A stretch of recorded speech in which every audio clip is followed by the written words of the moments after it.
Do you ever feel like you're your own biggest critic? Like that voice inside your head is constantly whispering doubts and criticisms, telling you you're not good enough, smart enough, or worthy enough? We all have that voice, that inner critic that can hold us back from truly living. But what if I told you that learning how to truly love yourself, wholeheartedly and without condition, can transform your life? For years, I struggled with self-love. I was a prisoner of my own perfectionism, always striving, never feeling worthy. It was through my research, through listening to the stories of courage and vulnerability, that I realized the power of embracing our imperfections and showing ourselves compassion. In this video, I'll share 7 powerful steps to practice self-love the right way. These steps aren't about achieving some unattainable ideal of perfection. They're about showing up for yourself, even when it's hard, even when you feel like you don't deserve it. Because you do. Self-love isn't about being perfect. It's about accepting yourself, flaws and all. We live in a culture that's constantly telling us we need to be better, thinner, richer, more successful. It's easy to get caught up in the comparison game, to look around and feel like we're falling short. But here's the truth. Perfection is an illusion. It's a moving target that we'll never hit, and chasing it only leads to self-criticism, shame, and a feeling of never being enough. When we embrace our imperfections, when we acknowledge that we're all a work in progress, that's when we open ourselves up to true self-love. It's about recognizing that our imperfections are what make us unique, what make us human. It's about looking in the mirror and saying, this is me, flaws and all, and I love myself anyway. This doesn't mean ignoring areas where we want to grow or change. It simply means accepting ourselves as we are right now, in this moment. One of the most powerful things you can do to cultivate self-love is to practice self-compassion. Talk to yourself as you would talk to a dear friend who is struggling. Offer yourself words of kindness, understanding, and encouragement. Remember, you are worthy of love and belonging just as you are. Repeat after me. I am enough, just as I am. Say it again. I am enough, just as I am. Let that sink in. Believe it, because it's true. Setting boundaries is an act of self-love. It's about honoring your needs, your time, and your energy. It's about recognizing that you deserve to be treated with respect, and that includes respecting yourself enough to say no to things that drain you or don't align with your values. Think about the people and activities that leave you feeling depleted, resentful, or unseen. These might be relationships, commitments, or even thought patterns that are no longer serving you. It's okay to say no to requests that you don't have the capacity for. It's okay to take a step back from relationships that are no longer healthy. It's okay to prioritize your own well-being. Setting boundaries isn't selfish. It's necessary. It's about protecting your energy and your emotional well-being so that you can show up as your best self in the world.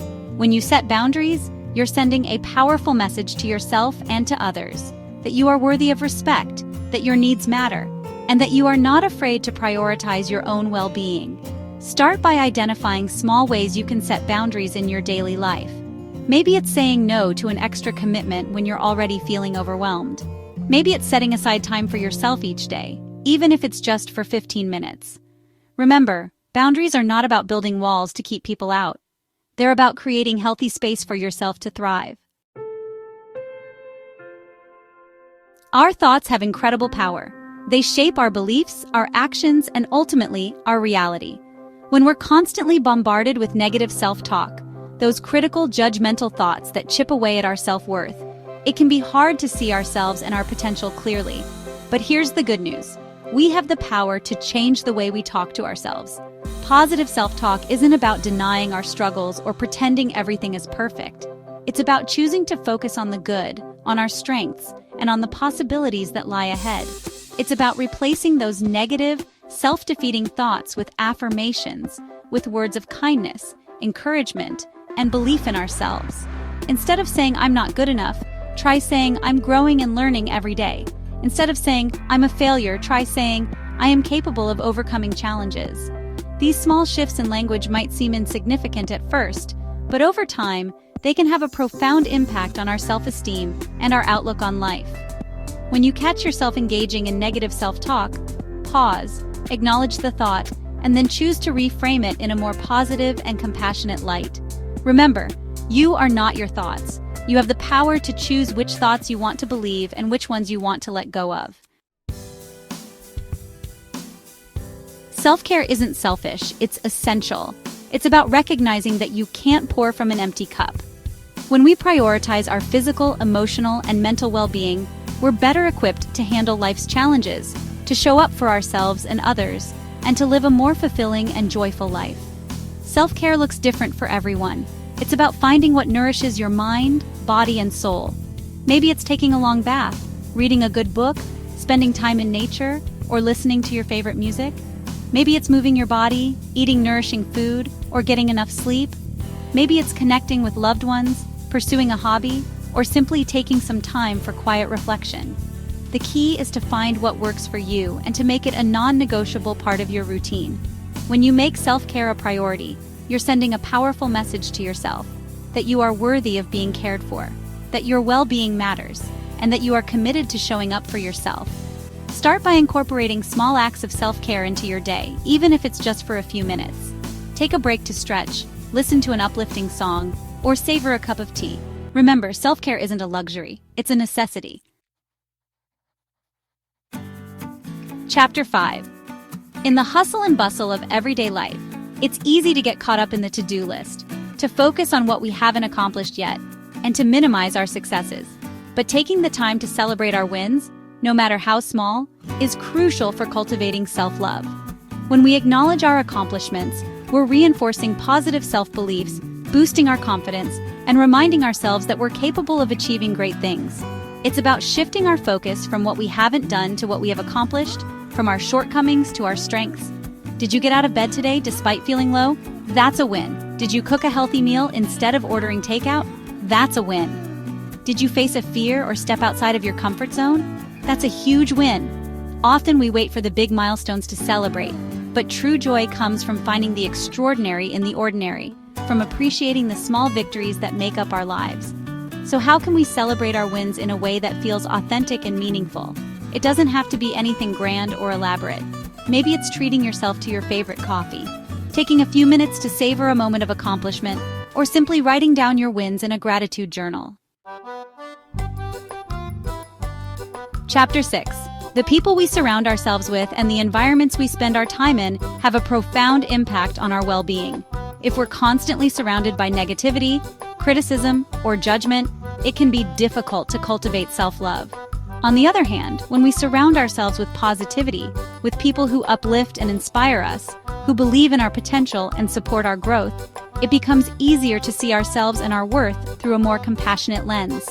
This doesn't mean cutting ties with everyone who has ever challenged us or disagreed with us. It's about being mindful of the energy we allow into our lives and making conscious choices about the people we spend our time with. Are there relationships in your life that consistently leave you feeling drained, belittled, or unsupported? It might be time to have an honest conversation with yourself about whether those relationships are serving your highest good. Remember, you deserve to be surrounded by people who celebrate your wins, offer support during challenging times, and inspire you to be the best version of yourself. Similarly, pay attention to the environments that nourish your soul and those that deplete your energy. Maybe it's spending more time in nature, creating a cozy and inviting space in your home, or seeking out communities that align with your values and interests. Chapter 7. Holding on to anger, resentment, or guilt from the past is like carrying a heavy weight on our shoulders. It weighs us down, prevents us from moving forward, and makes it difficult to experience the fullness of life. Forgiveness, both of ourselves and others, is a powerful act of self-love. It's about releasing the grip that the past has on us and choosing to move forward with a lighter heart. This doesn't mean condoning hurtful behavior or pretending that what happened didn't matter. It simply means acknowledging that we're all human, that we all make mistakes, and that holding on to anger only hurts us in the long run. Forgiving yourself can be even harder than forgiving others. We tend to be our own harshest critics, replaying our mistakes and shortcomings in our minds long after they've happened. But just as we deserve forgiveness from others, we also deserve forgiveness from ourselves. What's one thing you've been holding on to that you're ready to let go of? What would it feel like to release that burden and offer yourself the gift of forgiveness? Forgiveness is a process, and it doesn't always happen overnight. Be patient with yourself and remember that you're worthy of love and compassion even when you make mistakes. I hope these 7 steps have given you practical ways to start practicing self-love. Remember, self-love isn't a destination, it's a journey, a lifelong practice of showing up for yourself with kindness, compassion, and understanding.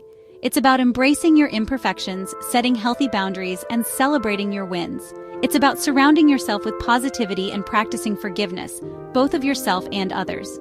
Which of these steps resonated with you the most?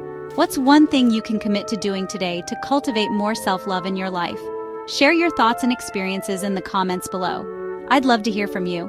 And don't forget to subscribe for more content on self-growth, vulnerability, and the power of wholehearted living. Remember, self-love is a journey, not a destination. It's about showing up for yourself every day, even on the